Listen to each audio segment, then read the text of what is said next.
What's up, everyone? Welcome back to Spill the Tea. This conversation ended up being one of the deepest conversations I've had on this channel so far. My mom and I talked about survival mode, emotional patterns, trauma responses, and the things family normalize without realizing how deeply they affect relationships and identity later in life. A lot of people don't realize the patterns controlling them today may have started long before adulthood.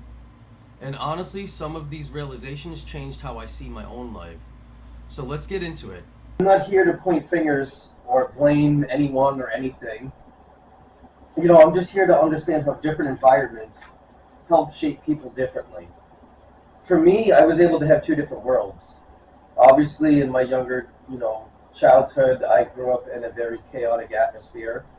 But then also growing up in the system and becoming adopted, I learned the aspect of basically just kind of life teaching me, and I know that you were a little different. You want to touch on that? My excuse me. My childhood, I grew up in a violence. Nobody worked, and we did what we wanted to do, and no one cared. Yeah. Same with me being placed into different perspectives in life. I know for me, I think that's what helped me be able to see certain patterns in my life.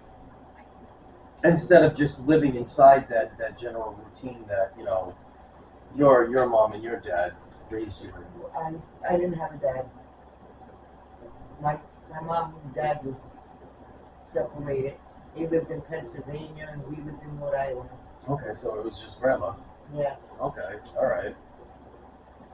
Now, what do you think are some patterns that you grew up around that kind of shaped you? Well, I saw everybody not working, and I didn't want to be like that. And I really didn't want to be around violence, because that's what we grew up with. We got chased with whatever my mother put in her hand. She chased us down the street and everything else. Tear the house apart, scream and yell at us, call us every name in the book that she could think of. And I just didn't want that for my children when I grew up. And I saw a lot of people sleeping with a lot of people, and I didn't want that for my life. I want to get married and be with that one man and have my children and grow up and have a happy life. So she was definitely out there hurting you physically, emotionally, neglectfully. Yeah, we used to get up ourselves. I was in kindergarten getting up, making minute rice for my breakfast. I mean, my mom did always put food in the house, but that's what was my breakfast. Do you feel like that environment, shaped some of your behaviors and how you handle people? And it did shape me in a lot of ways, how to cope with people and how to deal with people. And I do have a lot of patience with a lot of people, because the way I grew up and I saw everything, I just didn't want to be snapping at people, throwing things at people, being abusive, and verbally and mentally, I didn't want to be like that. Yeah, no, absolutely. I absolutely understand you. But did you think that like a lot of what you saw in your patterns that you grew up with, did it start to feel normal to you over a while, or? It did feel normal. That's what I grew up used to. So to me, okay, this is how life is. But inside of me, I'm like, I don't want this life though. When I grow up, I want a different life. I don't want to have this life. I don't want to live this no more. And so when you made that distinction inside your mind, what patterns did you start seeing differently? Like, how old were you? Were you with dad, or was it not until like we became older, me and my sisters? Well, when I got with your father, he was the same way as I grew up. And eventually, I just had enough, and I'm like, this ain't the life I want to live anymore. And it took me, after he assaulted my oldest daughter, and I got a divorce, separated from him, and I wanted to try to make a different life, but then your father decides he wants to stalk me everywhere it went, and so they end up taking you guys because of safety things. Because your father broke in the house, and I ended up leaving the house I was in, and I kept moving because he kept stalking me. He stalked me for 5 years. Yeah, so it was definitely hard for you to try to break free of that pattern. That Yeah. even though you mentally you wanted to, but physically you were still kind of stuck in that realm. Yes. See, and that's where like I differ because I was also lucky enough to see a lot of things different, and it kind of helped give me that different perspective and to see patterns, and it gave me that choice. And that's the hard thing is not everyone gets that. They don't actually get all of those choices. No, they don't. One pattern I did break, though I did work. All my brothers and sisters, we all worked. We didn't grow up the way that we was brought up, not working. Yep. Yeah, no, I absolutely understand. You guys are definitely hard workers. You guys always hustled and made your way. I mean, especially when I lived with you when I was a young kid. Like you were the only one working in the house that supported us. Yeah. That supported all three of us, and also Dad himself. Yeah. So no, you know what I mean. And I again, like I was able to see different perspectives. You know what I mean. And the weird thing is like I saw the same kind of arguments that people would deal with. And sometimes I saw like the same reactions, especially during some of my relationships and stuff. That, as you know, I know we have talked about a lot of that together, and also certain ways of handling stress. You know what I mean? Well, me and your father had the same arguments over and over because he's just an idiot, coming up with stupid things. And Do you believe he was an idiot though, or do you believe that he was also stuck in the same pattern and he grew up with that raised behavior, and so he then repeated that pattern? Well, you could understand your father had mental issues. Yes. Well, I think that Dad went undiagnosed with mental issues for a long time. And I think he was bipolar. Well, he had a lot of disorders. I don't have the list on me, but I know one of them was bipolar. He was schizophrenic. He had a lot of them, a lot of disorders in him.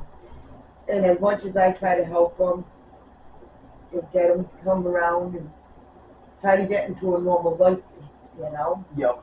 It was very hard because he was just stuck right where he's at, and he wanted things his way, Yeah, it was very almost controlling in a way, in a sense. You know what I mean? And if he didn't get his way, it was like that inner childhood would come out. He would lash out, and the things that he was taught by Grandpa. Yeah.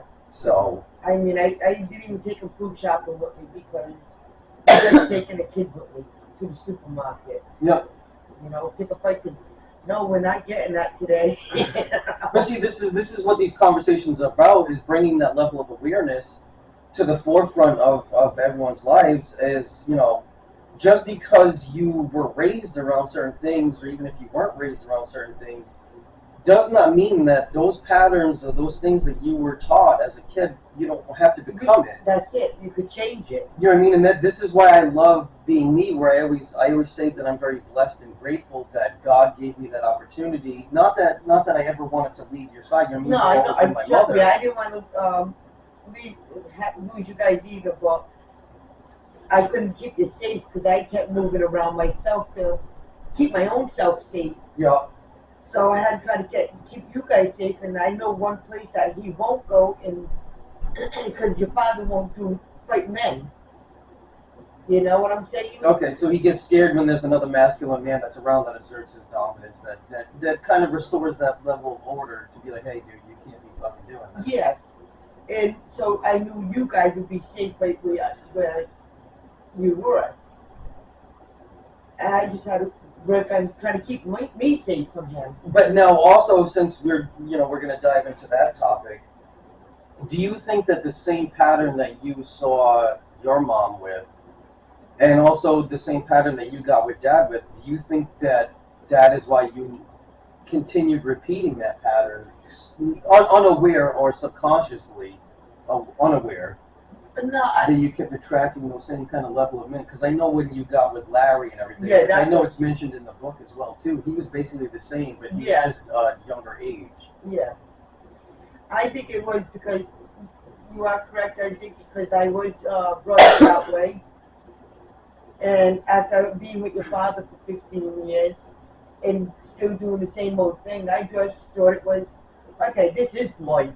Well, see, exactly. Except for the difference, I worked. And see, that was going to be my next question to you, because over time, it just feels normal to you. Yes. Your brain familiarizes the things that you go through, and because it constantly wants to be pulled back to that level of comfort, because you know what to expect, you know how to handle things, you know what you're going to get. Yeah. And that's where, again, you slip into that unconscious, unaware decision that it just feels normal. Yes.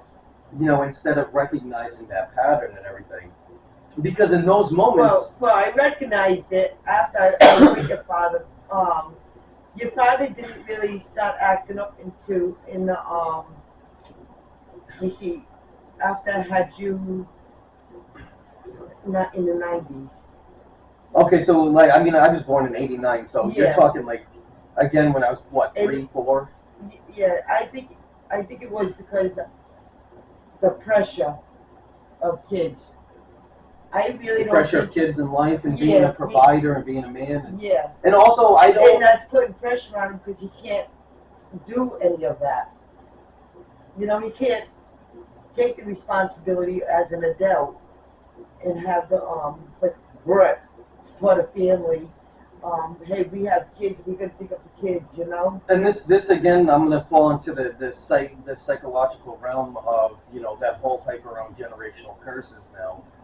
Because if you self-reflect and you look back at Dad's life, and I knew Dad for a little while, obviously not as much as you did and everything, but also I knew Grandpa.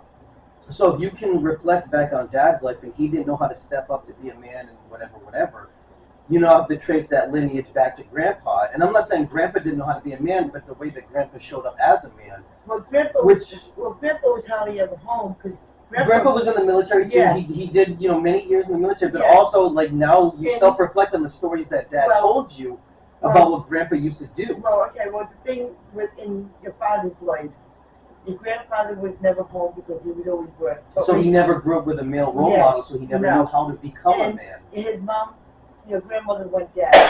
Yeah. So his sister J.D. took him. Yep.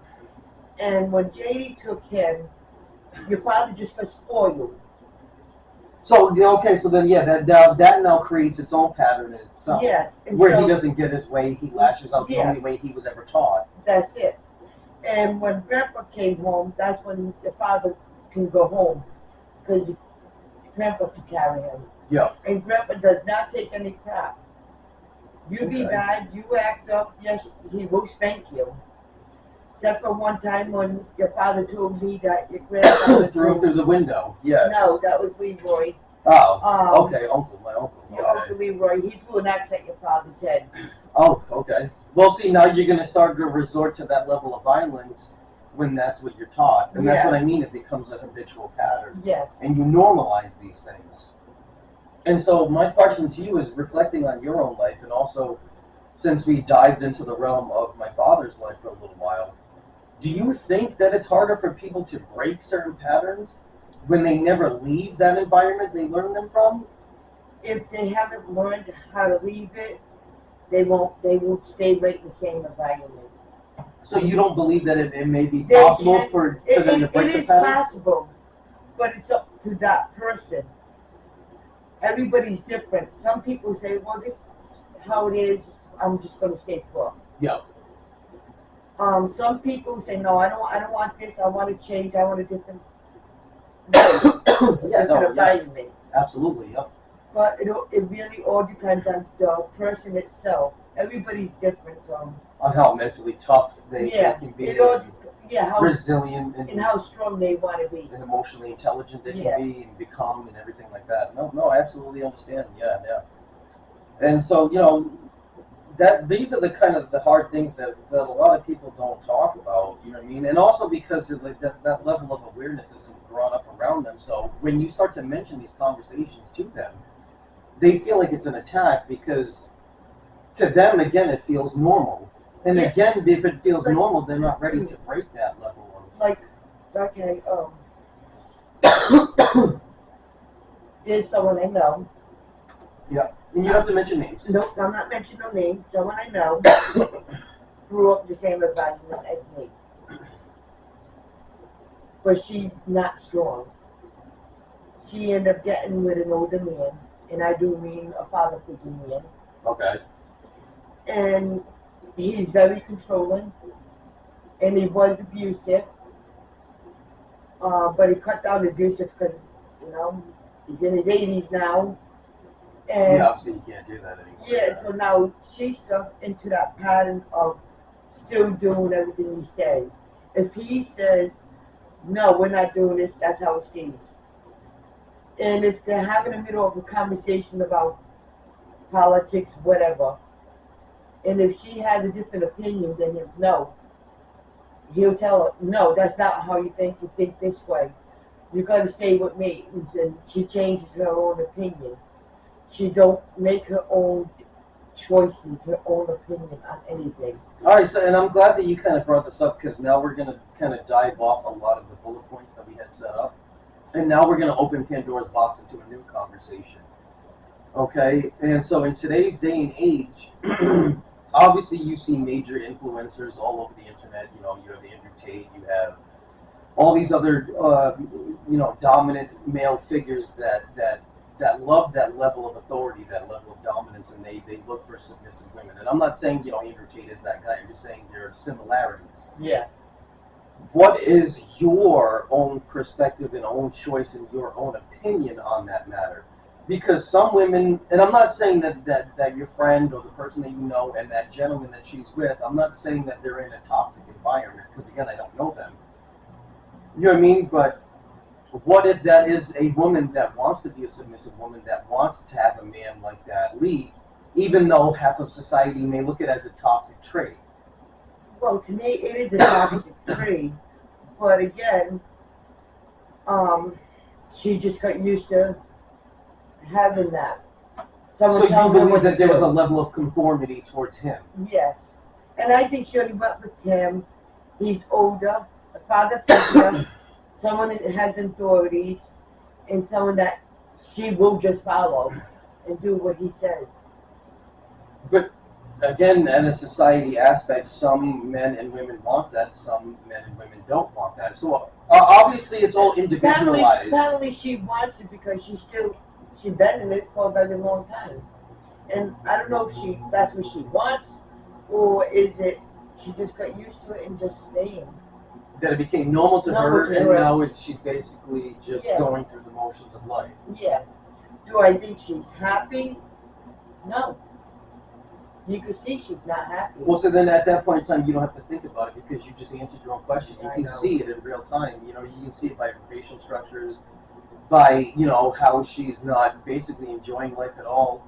She's obviously lost a lot of friends, maybe even family or things of this nature. Well, she didn't lose her family because her family always stays by family is supposed to.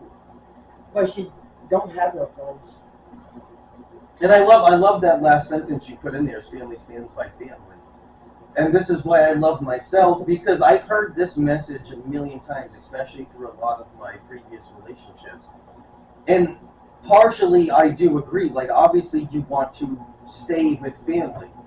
But now my perspective of life is a lot different than many other people's, because me, myself, and I was always able to create my own family. Yeah. And some of your friends are your family because they treat you better than your family. Yes, and so this is where, again, there comes a fine line, where boundaries and all of these things need to come into play when it comes into family members. Well, when it comes down to family members, you gotta have boundaries, because the family members will cross their boundaries on you and try to tell you how to live your life. Yeah, no. And you gotta make your boundaries and say, no, you live your life, I live my life. Well, see, that's another good statement and point that you bring up, because even if people are religious and abide by the Bible, partial of the Bible is that's what it states, is that's how you protect your marriage. Yes. You know what I'm saying? So, and again, I can see that in real time society where a lot of people lack that ability. Well, if you're in a good marriage. But what classifies a good marriage? Because again, that is all individualized. Classify as a marriage is if both partners are working together, keep building together, honesty, trust, love, happiness. You do things together, you build together. Yes. all that. If you have that kind of marriage, then yes, you stand by your man and don't let anybody cross them boundaries with your marriage. So then this goes back into our original topic of breaking patterns and not normalizing certain relationships that you may consider being normal, because again, these are very tough conversations that not a lot of people have, but because leaving that environment, that relationship or anything like that isn't just like a physical, like you leaving somebody, you know what I mean? It's very heavily emotionally.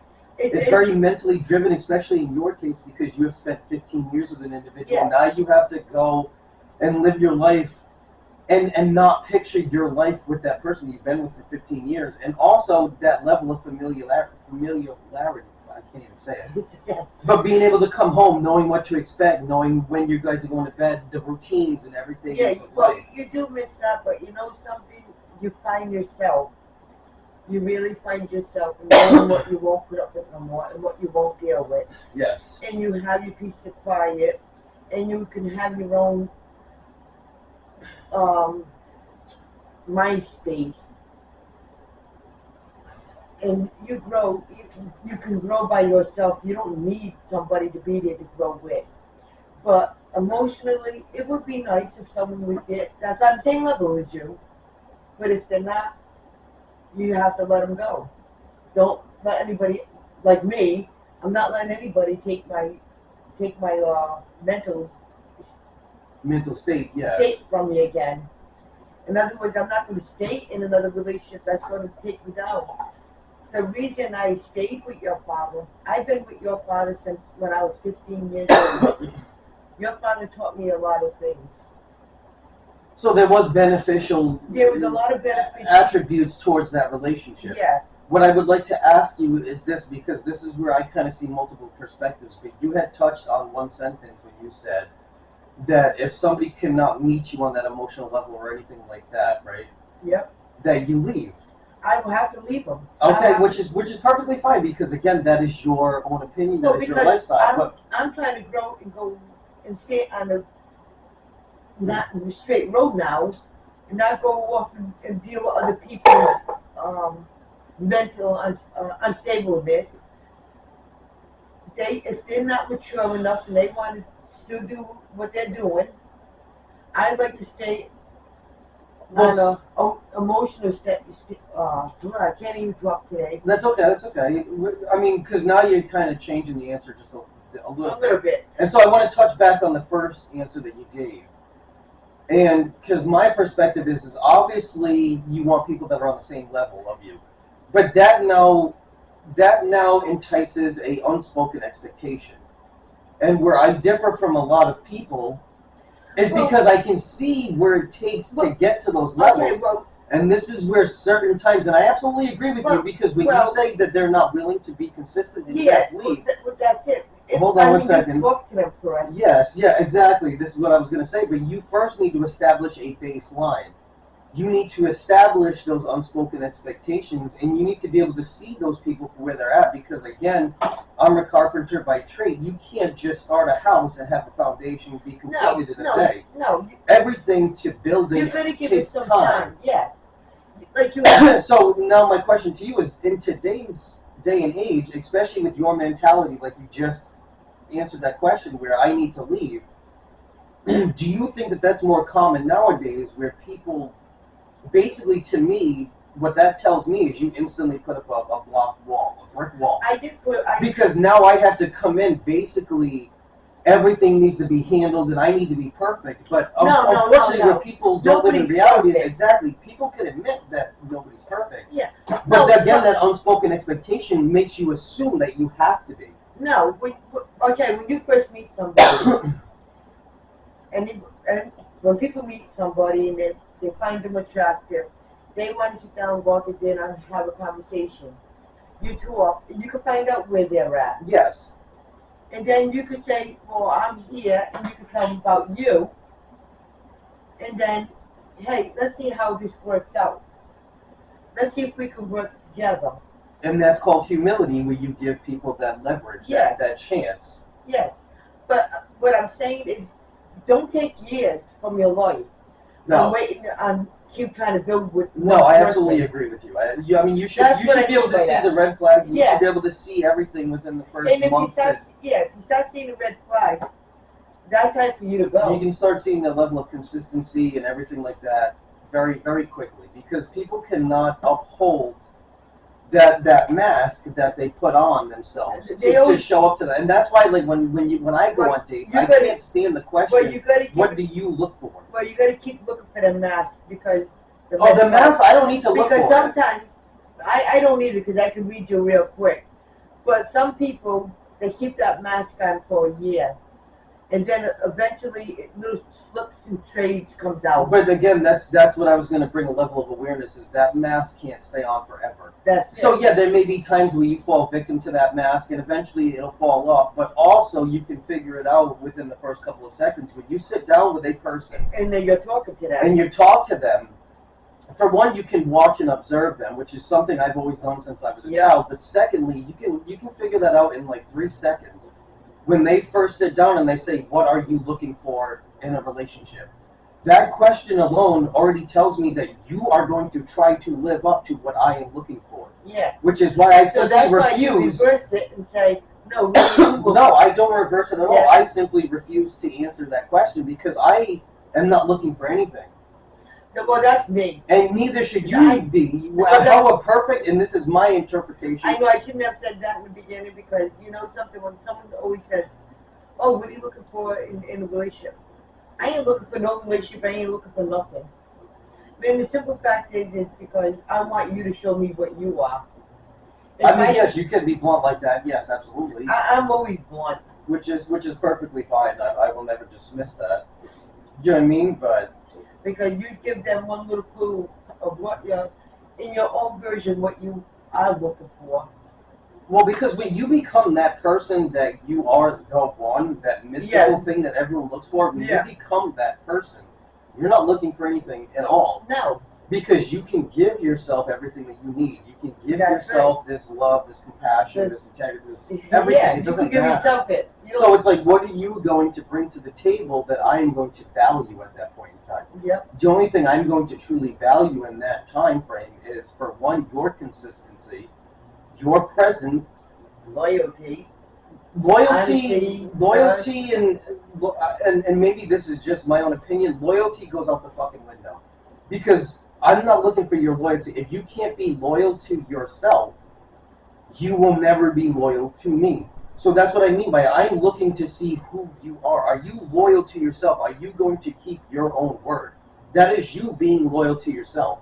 I know myself well enough to where if I say something, I always when they say you're going to do something, you just sit back and watch. And that's what I mean by you watch, observe. Because that's how loyal you are to yourself. Yeah. You're loyal to yourself to feed yourself with these false hopes, but you're not loyal enough to yourself to follow through with them. That's it. So you lack a lot of integrity, consistency, everything. So to me, if you're not loyal to yourself, you will never be loyal to me. And so at that point in time, it's like, listen, like, if you want to step to my table, you need to step correct, because I will call you out on these things. I will hold you accountable. As a man, that's what men do. But also in the same return is, because I can do that to myself and because I can do it to you, then I would like you to then in return be comfortable and confident enough to be able to do it to me in times that I am lacking. Because when I catch people, I call them out. I do it in a nicely way.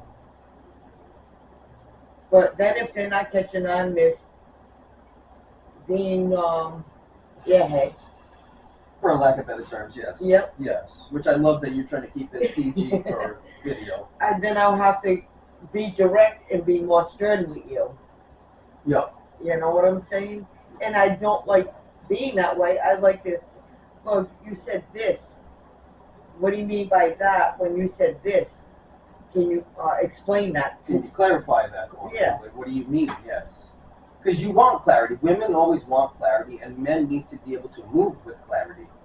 If you cannot be that transparent enough to where you are clear-minded, clear intentions, and can deliver your messages clear and distinctively, the only thing you're going to do is cause more and more fucking confusion. You're going to cause more confusion on where that woman lands in your life.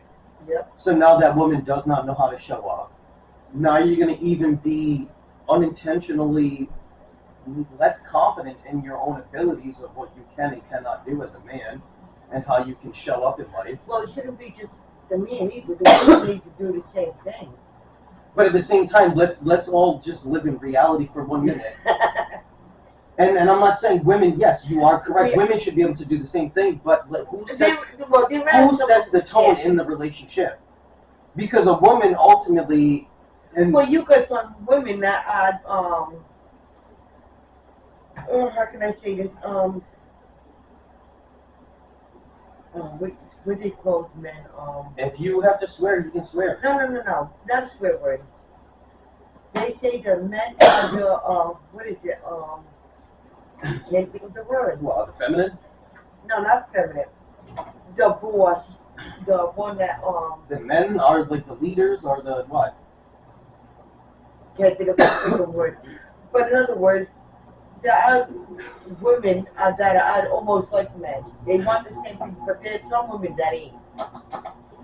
And as a man, I can't think of the word. I'm sorry. As a man, and anyone in the audience can sit here and correct me, but I can vouch that a large of the percentage is going to eventually agree with me. As a man, if a woman is coming to you dominantly, that is alpha. An alpha. If she wants to try to play the alpha role, okay, some guys, like, they're okay with that. Me personally, don't ever fucking come to me with that bullshit. But the reason why they do these things is because, again, maybe it stems from childhood, maybe it stems from whatever, maybe their father didn't protect them. Either way, it doesn't matter. Somewhere inside their nervous system, it is teaching them that they do not feel safe being with the guy that they are with, which is why they then take on the alpha dominant position in that relationship, and the roles become reversed, where the man is a lot more submissive. And I know you and I have talked about this a lot of times in a lot of different examples, which I would love to point it out, but I know I'm going to slip and I'm going to say names, so I'm going to not, because you know what I'm talking about. Yes, I do. And this is where I have clashed with them, because it's like, dude, who the fuck do you think you're talking to? I know for damn sure, like, if you're going to come to me, you're going to fucking come to me respectfully. And I will help us get through everything. Well, see, but the second that you try to overpower and over-dominate me, who the fuck do you think you are? And now I'm going to put you in your place. Okay, the reason why I said that, let's face it, when you were growing up, You were the dominant one. You were the same way. Well, and again, I changed. I got my down. But let's, for the sake of discussion, let's open Pandora's box in this conversation. Go ahead. Because again, this now stems from your childhood. Because your mother tried to stab you, tried to chase you with cars, and did all these things, you never felt safe, which is why you learned in your mind how to protect yourself. Yes. So when you got with these men, in your pattern recognition, whether you were aware of it or not, your nervous system was telling you, hey, we're repeating the same thing. Your body recognized it before your mind made sense of it. Yeah. Which is why you reacted the same exact way. It was your childhood reliving itself. Yeah. Which is why you became that dominant one. You became that one that protects yourself. See, in my case, it's a little different. You know what I mean? Because as a child, and I was ripped out of your home, in that moment, in that essence, as that young child, I became like that feminine little boy. Yeah. It shattered my fucking heart. Yeah, I know it did. But then the realization of life, where that manhood came to me, and I knew, and I even wrote it in the book, where I knew in that moment that no one was going to come save me. I needed to save myself. That's what a man does. Yeah. Where I went wrong a lot of times in my life was because I didn't have an actual man there to show me things. Yeah. Like, I'm not saying that, my foster dad was not a man. He was an absolute honorable fucking man. Well, your father would never was able to show you. My the only thing the only thing I picked up from my father was his PTSD level, my overreaction, my level of violence. Yeah. You know what I mean? That's where I picked that up, because that was the only thing I saw. Again, I'm not dismissing Pete. Pete was an amazing foster father. He showed me what it was like to be loving and compassionate and to learn to communicate and learn to work through problems with your wife. So I learned that aspect from him.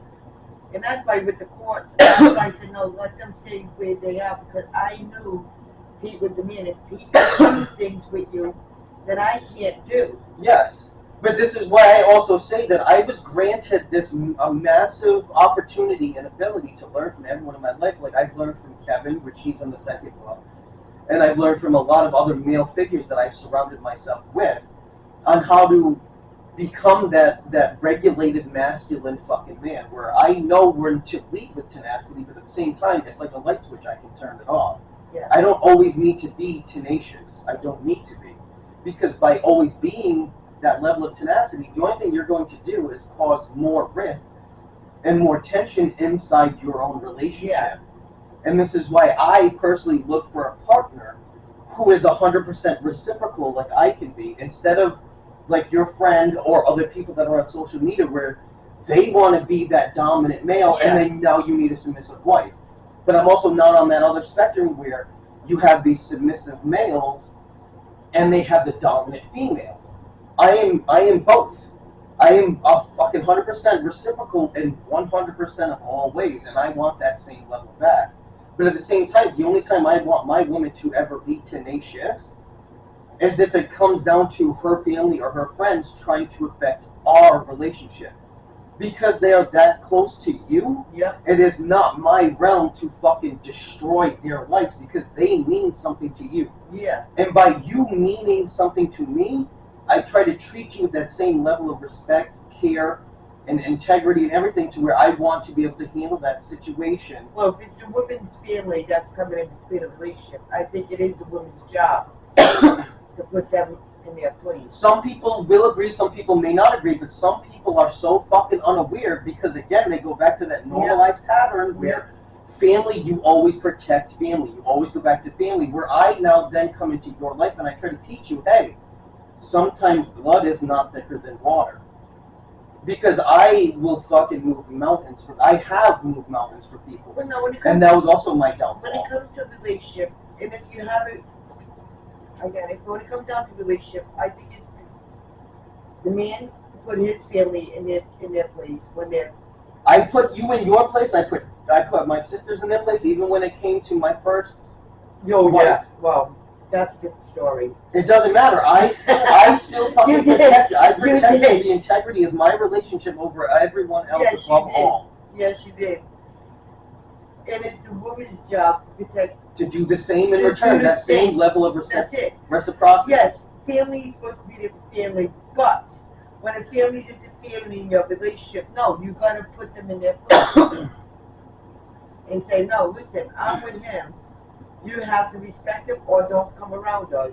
And again, obviously, these are all individualized perspectives. Because some people will disagree, some people will agree, and some people will share a different path of life. Yeah. I agree around that premise, and this is how life has taught me to be. Yep. And so when life taught me how to be this way, I became that way. It's not some hypothetical, oh, I just talk about it. No, like I live this daily on a day-to-day basis. This is who I am. This is who I've become. And so now it makes that level harder to find a level like that of a relationship. And now, and the reason why it becomes that level harder is because you recognize these patterns that not only reside inside you, that you have been able to work through and overcome. Yeah. And yes, you'll never fully overcome everything. You will continuously keep doing work. Yeah, you always. But That's now- an everyday thing. But now what people don't, and this is where step one falls into is self-awareness, to recognize these patterns. And this happens to me within split seconds. I see it in every single human being. I can literally sit down with a brand new stranger, and within 5 minutes, I can rip apart his entire life and tell him everything about himself and what he's hiding. Yeah. And the reason being is because instinctually, I pick up on it fucking naturally, because I have worked through every aspect and essence of life. And became that high emotionally intelligent level of a human being. Well, I could pick up on people real quick too, and at first I stay quiet because I just met you and I don't want to. I always observe. Yeah, that's me. I serve everybody, but the thing is, when I see things, I don't say nothing to them right away. Not unless they come to me and they say, "Hey, can we talk?" And they ask me. Then I will give them my full truth. The reason I don't go and say to them right away is because the one thing, I just met you, and I don't want them to feel. Well, yeah, and I'm trying to treat you with a level of respect. Yeah, that's where you're gonna have the respect and do your distance, and if they come and ask you, then you give your opinion. And that's where, like, I also had to learn how to control that realm inside my mind where my PTSD wants to snap and fucking flip out. Because when I see these traits in these people, naturally as I was younger, and especially, like, for one, if they came at me, or for two, if I could already instinctively tell that they were speaking bullshit. Yeah. I can smell bullshit in the air. Oh, yeah. What I had to learn how to do was control that aspect, because when I was younger, I used to instantly fucking snap and call you out on your bullshit, because at that time I didn't know how to self-regulate myself. And so when I instantly smelled that bullshit, to me it overwhelmed me because I knew you were fucking lying. Yeah, right when I know someone's lying to me, at first I do a sarcastic remark. Oh, blah, blah, whatever it is. To let them know I know you're giving me lies. And if they persist, then I am calling you out on it. Yep. I mean, at first I do it nicely and I do it politely. If I go a little sarcastic at you, a joke, and if you're not catching it and you come back out with something stupid, well, yeah, now I'm coming to be direct and say it straight out to you. So my next question to you would be, is how...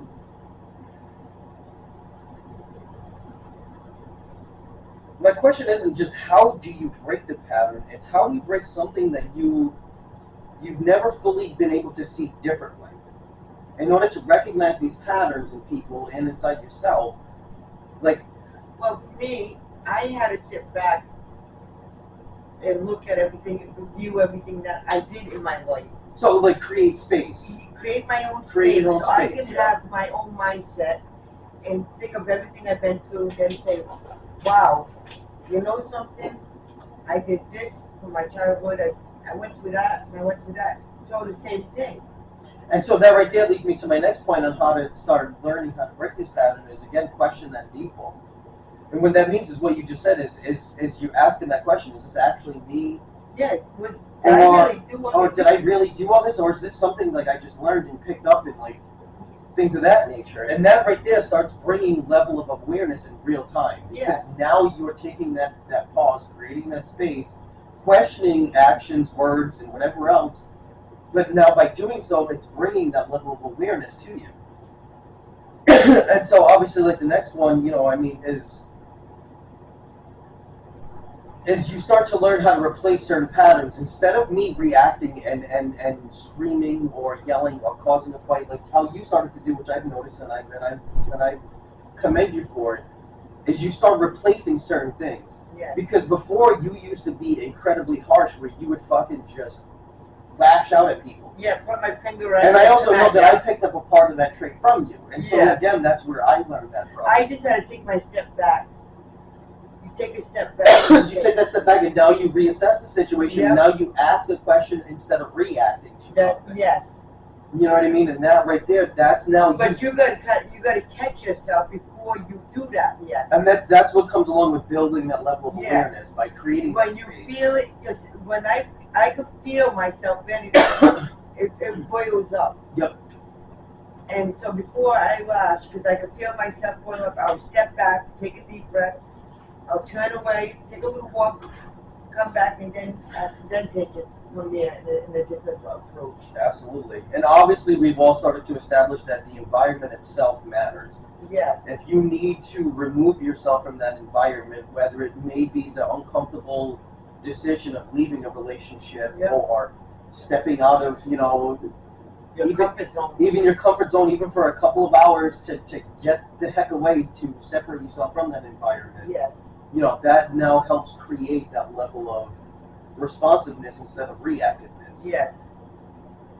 So, and also if you always shut down, again, you can start to reframe that to where now you may slowly start to speak up for yourself. Obviously, it's going to be a trial and error thing. You're going to... Yeah, because I used to shut myself down. Yeah.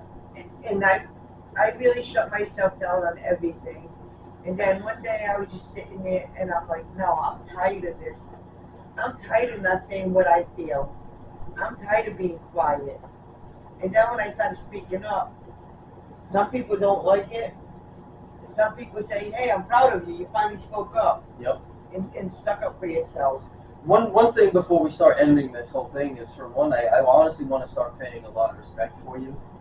Because I know since the past couple of years that we have been kind of hanging out a lot more and getting to know each other a lot more on a more personal level as a mother-son bond.